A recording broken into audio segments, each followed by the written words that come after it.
All right, you're back to the Virginia gang. Joining me now is John Reed, former radio talk show host, WRVA, former candidate for lieutenant governor. We're trying to get him to run for U.S. Senate, but I get it. He's like, he just can't do it. He's got to make money and stuff like that. God willing, he's going to be filling in for me the week of Tuesday through Friday, January 21st to 25th. He's going to take the reins of the show. He's got a podcast going on. Joe Morrissey is with us as well, I think. Joe is in studio. Joe and John, you guys there? All right, good. Listen, this segment brought to you by our good friends at Rosie's. Go to rosiesgaming.com. Rosiesgaming.com. Joe's got his kids in studio, so that's kind of fun. Rosiesgaming.com. I'm going to be in Richmond next week. On my way down, I'm going to Rosie's. After the show, I'm going to Rosie's. It's right by our studio. On my way back, I'm going to Rosie's, and I'm going to win a ton of money, and then I can bet more football games with Joe in the playoffs. I'll have a little green for the scene. So the reason you're going to win a lot of money, huh? Well, the reason I go to Rosie's is because biggest jackpots, biggest payouts. I have such fun there. Besides, the food is great, the atmosphere is great. They don't pump oxygen in. It's really the greatest casino operation in the country, because it's got the lowest takeout, so you get more money back for your play, but it's just fun. And I love the food there. And the bartenders are fabulous. I don't drink during the day, but I, get no stranger to the, what did Oz call it, Tyler? The benefits of social lubrication after hours. I have so much fun there. I love going to Rosie's, and you should. A big shout out to Nate Mize, who kind of masterminded this new way to have a casino, lower take, bigger payouts to the state, and just don't pump oxygen in. They got windows. It's all different, but it's great. Go to rosiegaming.com, rosiesgaming.com. Have fun, win money. It's all over Virginia. All the locations are there, rosiesgaming.com. Nate Mice, thanks for all you do. Okay, we got Joe in. He's got his two of his children with us. We got John Reed. John, just heard from Jen Kiggins' reaction. Listen, Jen Kiggins is great. Jen Kiggins is fighting. She's in a difficult district where she's trying to manage a lot of expectations from a lot of different people, and I think she's doing a great job. And the Democrats typically are trying to make someone who's served in the United States military, who's very thoughtful and isn't bought and sold like a lot of people in the Congress. They're trying to make her into a villain, and I'm glad she's there. I think she's doing a remarkable job. And the people of Virginia, listen, between Rob Whitman and Jen Kiggins, if you don't have those two people in the Congress looking out for Virginia when it comes to budgeting and the decisions about where military projects are going to go, we're in big trouble. So, the Democrats, Governor-elect Spanberger and Don Scott and Louise Lucas, who are about to try to redraw the lines and get rid of Republicans, just purely partisan nastiness. Virginia's in trouble if we lose those two people who are working their way up the ladder of seniority and are fighting to make sure that Virginia doesn't become an afterthought behind California, New York, Rhode Island, and other places that do the type of work that Virginia workers do. We better make sure that she is returned, and Rob Whitman also. Let me ask you guys this. She voted no. She's the one that first brought this up about the subsidies ending. She had a bill that I thought was excellent. Griffith backed it. And then they passed another bill that basically a 3-year clean extension, no salary cap, nothing. It's just the same old nonsense. She voted no when Whitman voted for it. How could you guys square that? I haven't heard what Rob had to say about it. This is part of the problem with the caucus, and it's what I was bringing up earlier. I think the Republican caucus in the Congress, if they have any hope of surviving with the midterms, has got to issue a list of things they're going to do that will stabilize the Republican base that's looking for accomplishments with some clarity, and it will tell the moderate voters these guys aren't just running their mouths and they're not going to believe the Democrat rhetoric. The contract with America, people are critical of it, but it was clear. And most Americans, if they bothered to look through that list, said, oh, I agree with that. I agree with that. I agree with that. So that's what we need to do. And we need to deliver. And when you allow it to splinter in the caucus over nuance, probably, I don't want to speak to that specific because I don't know what Rob would say about it. When you allow it to splinter, you don't get anything done. And then you look up and it's November of 2026 and everybody says, to hell with you, get out. And I think based on what I just went through in 2025, that is likely to happen anyway, unless we get our act together, mobilize the base, we speak with clarity, and we deliver. Let's get to Joe Morrissey. Got two of your children here. Joe, thanks for joining us. Absolutely. What you got? Well, first, John, I'm sorry that I didn't get a chance to say on the air I was watching your interview with Jen Kiggins. I served with Jen in the Virginia State Senate. She was a great state senator for Virginia and for her area in Virginia Beach. But let's be clear, she brought so many things to the Senate. She's not just a mom and a wife. She was a military veteran, a pilot of a helicopter. She is an accomplished nurse. She has done so much. And as John Reed said, Virginia will be at a loss if the Democratic shenanigans of doing this redistricting, decade redistricting, comes to fruition. So with that said, I hope that common sense prevails. But let me tell you something. If things keep the course, they could district out 3 or 4 Republicans. And it's disaster. You were a very, very enthusiastic advocate predictor that the Supreme Court in Virginia, at the very least, would postpone this until 2028. But now we're at D-Day. You still think that's going to happen, or has your position? I do, and it's not just hope.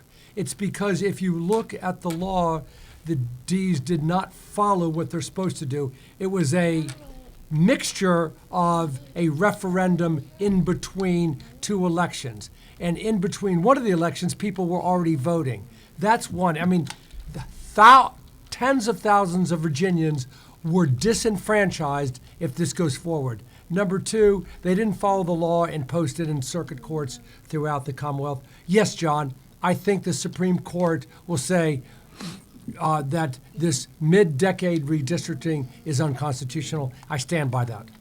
And do you think they'll put it off till 2028 or just scrap it until the next time? Well, I think they'll put it off until there's a truly intervening election. Yes. That would be 2028. So the people know Joe's point on the intervening election is that you need an election before you're going to do this. And when they announced it, about 1.5 million people in Virginia had already voted early. This was a Democrat 45-day thing. So the position of those in an intervening election is that only 2/3 of Virginians had the opportunity to make a decision on that. The other had already voted. So that's the intervening election thing, right? Yes, exactly. And the reason that Virginia set up their constitution like this, they said, listen, if we're going to have a referendum, let's do this. Let's make sure that we have one-bodied state legislature voting, then we have a referendum, an intervening election, and we sandwich it between elections. And that didn't take place. I mean, it's not a close call in my book.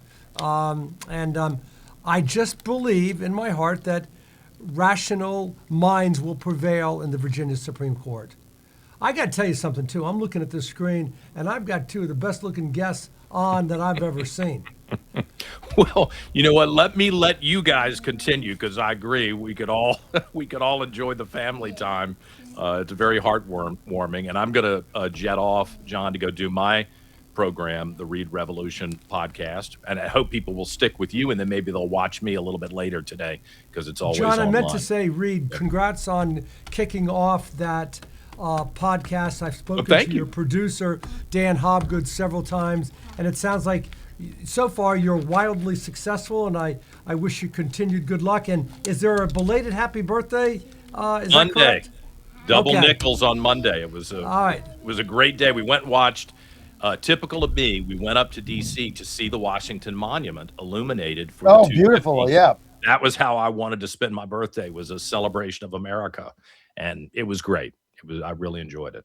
So thank you guys. You should have Happy looked birthday. me up because we live right behind that. Ann and Oh, I didn't know that. yeah, Really? we live right behind that. Ann and I saw that 2 times. Once saw the fireworks once, but Mhm. it's just beautiful the way they did that. It can't see it anymore. It's gone. I think Monday was the final day. It was the final day with Yeah, Monday was fireworks. the You're right. final day, but absolutely gorgeous. But the next time you're up here, look us up. John, call me thank after you. the podcast. Okay. All right. We'll Thank talk, you. we'll talk a little bit later on. Joe, I got to get beautiful, wonderful to see your 2 kids here. They look fantastic.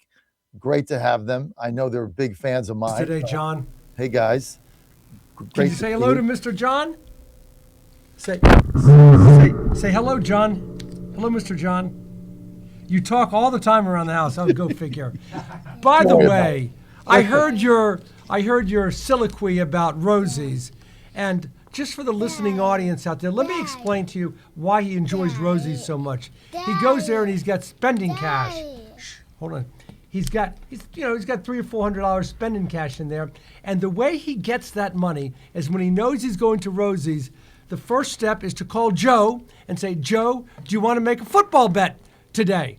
And he is so superior to me in picking and prognosticating that I make the bet, always thinking I'm going to win, and the next day I fork over a few quid to John so he can enjoy his trip to Rosie's. You left that part out, John. I know you're funding my Bannon says I'm a degenerate gambler. It's close, but without you, I wouldn't be able to do it. With you. No, I'm an enabler. You're the neighbor to my gambling habit. Yeah, and I so badly want to win. Hey, listen, one of the greatest games I saw in the NFL in the last decade was the Pittsburgh Steelers-Ravens game. Oh, it's so good. I had never seen such physicality between 2 teams. I mean, from the opening bell, they were smashing each other. Last time I saw that type of physicality, I was dealing with David Ball in the courtroom. In any event. That's why they call you Fighting Joe. Great game. And John, I am so happy, John, for all the people in Pittsburgh. I know, John, you're a Pittsburgh native, you're a Catholic, and I just got to share, does everybody understand what happened at the end? The Pittsburgh missed a chip shot extra point go down by 2. The guy had made 43 in a row. And I said to my, hold on, honey. And I said to my friend that I was watching with, this could prove crucial. Sure enough, the Ravens come down the field and get ready to kick another chip shot field goal to win by 1. I'm watching the ball, and it goes straight up. John, am I right? Shh, guys. And it dogleg right. And they talk about divine intervention. And then afterwards, did you see?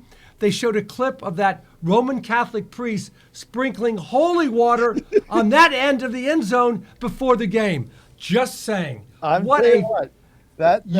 mean, everybody thought the Ravens were going to win that game. Their rookie kicker, has been very good this season. And, in today's 20 years ago, a 44-yard field goal, it's about maybe, 60-40, 55-45. Today, that's a chip shot. I mean, these guys are kicking it from 55. That's that's not that big of a deal. Probably had a 75, 80% chance of making it. And it looked like this guy, John, 95%. 95%. It just veered off, and Pittsburgh's in the playoffs. Harbaugh gets fired the next day. So how does Harbaugh get fired? He's been there for 18 years. He has won 190 games. He's taken him to 3 AFC championship games, a Super Bowl victory. Go figure. But what have you done for me lately, culture? They thought that he was not getting along with the quarterback. I think they think the team had kind of gotten flat. They plateaued. And, they have, Lamar Jackson, one of the greatest quarterbacks in NFL history. They can't get to the Super Bowl. And I think they thought the owner, Biscotti, thought the time was running out. He had enough. Yeah. They didn't really have a good season. They underperformed, a lot of injuries, but they underperformed. They didn't even have that hard of a schedule. So I think they, figured it was time to make a change. So that's there. Okay, tonight's game, I got to get your pick here. Okay. Godzilla wins tomorrow, by the way, 9 to 11 a.m. Don't want to miss that. But tonight's game, big one, huge game last night. Miami winning on a last-second touchdown, went right down the field, jammed it in. Physicality, you talked about that. They kind of bullied old Miss at the end, ran the ball, got the touchdown. Now tonight, Indiana, 3 points over Oregon. And I've gone back and forth in this game. At first, everybody loves Indiana, but why are they only 3? I mean, why isn't this 7? All right, John, I'll take Indiana for $100. No, I won't do it. You take all my money all the time. This is the first time I pick Indiana, and you won't do it. All right, fine. All right, thank you. I get the 3.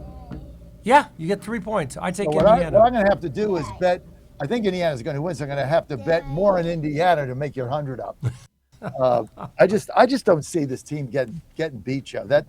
That defense is something else. It's something to watch. So, but look, Oregon. Why is Oregon only 3? Why isn't this game 6 or 7 or 5.5? I mean, it's a field goal, and it opened at 5, and it went down to 3. So, a lot of public money on the Ducks. But I'm going to bet Indiana. But I'm going to bet extra 100. Well, hold on, just make sure. I'm picking Indiana to win. Yes. Yeah, gotcha. Okay, good. But you got to give me 3. Yeah, I'm giving you 3 points. Yeah, I'm with you. 3. I'm with you. But hey, these guys don't have to eat. I'm betting Indiana as well, but I got to bet another 100 so I can pay you out. Right? So we're both rooting for the same team. All good, Joe. All good. Look, I'm going to show you this tape. Run this clip, Tyler, of the Minneapolis incident. Joe's a lawyer, and Joe is one of the greatest defense lawyers in the history of Virginia. He won like 50 straight trial cases or something. It's an amazing record. He's my lawyer. Thank God I don't need him for anything now. But go ahead and run this tape. I want to get Joe's opinion here.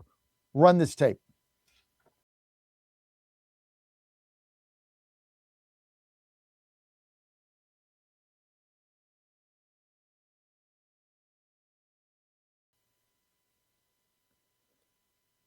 J.D. Vance said yesterday, they asked him about why you jumped the gun on investigation. Vice President Vance, I was there at this press conference, said, we don't need investigation. You saw the tape. It's right in front of your face. Joe, you just saw that.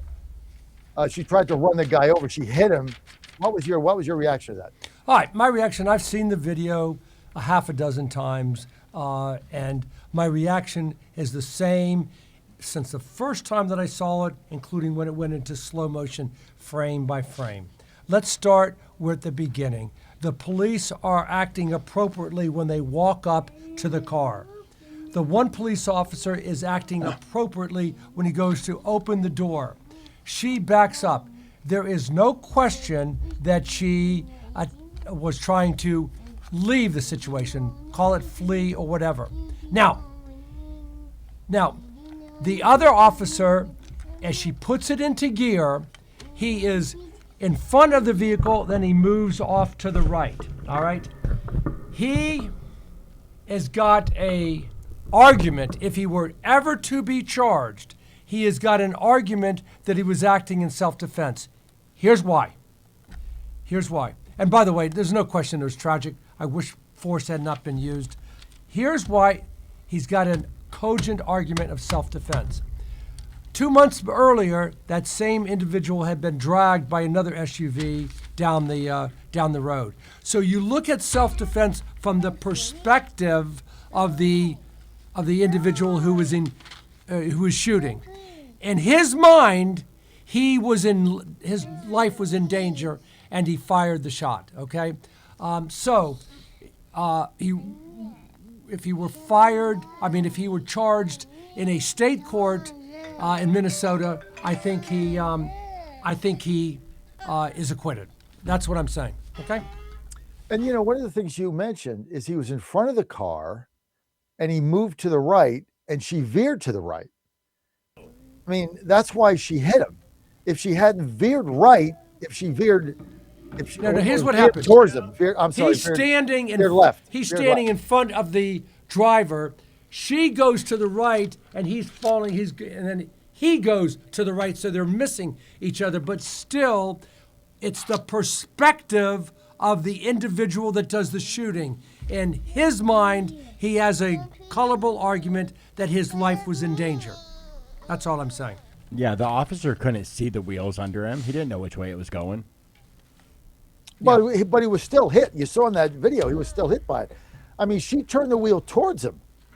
And the other thing, Joe, that I've said all day today that nobody's mentioned but us, before she went forward and tried to run the guy over, and that's what this woman did, she put the car in reverse and accelerated backwards. If one of the officers are standing behind the car, which is, commonplace, right? You stand behind the car trying to get the plate. He's crippled. I mean, she's not looking in the back view mirror, backing up gingerly. She put it reverse, jammed on the brakes, and then jammed forward, turned the wheel. I mean, could have been. Look, if the guy was dead, it would have been vehicular homicide. Great, So, I agree, I don't John. know what the liberals are doing here, and I'm telling you, Joe, in December, I didn't give us any chance for winning the midterms. None. Blowout. 30 seats on a good day, maybe 35. Now, I think everything is turned. Everything is turned around.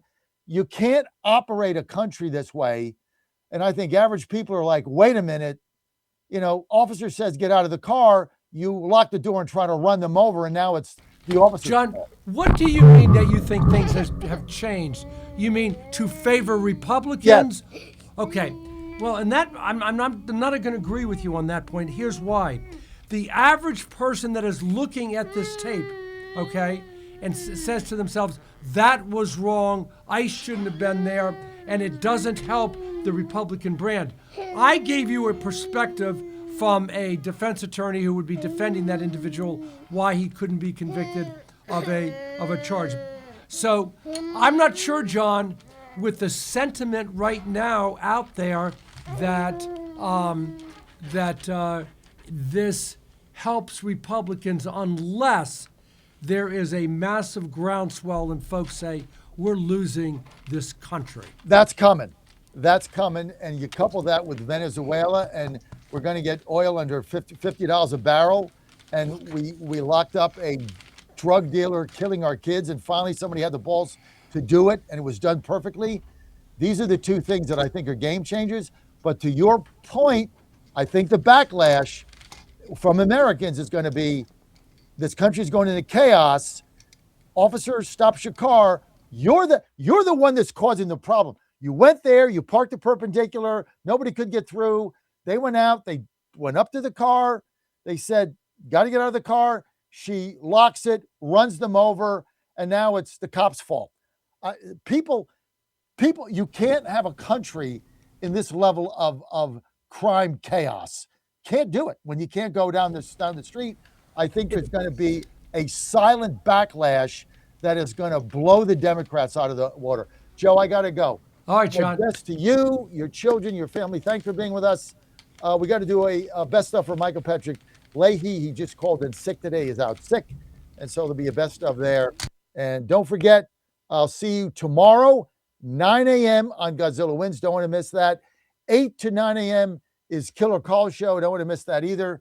And then on Monday at 10 a.m., exclusive interview from Israel with James Pollard, convicted Israel-U.S. spy.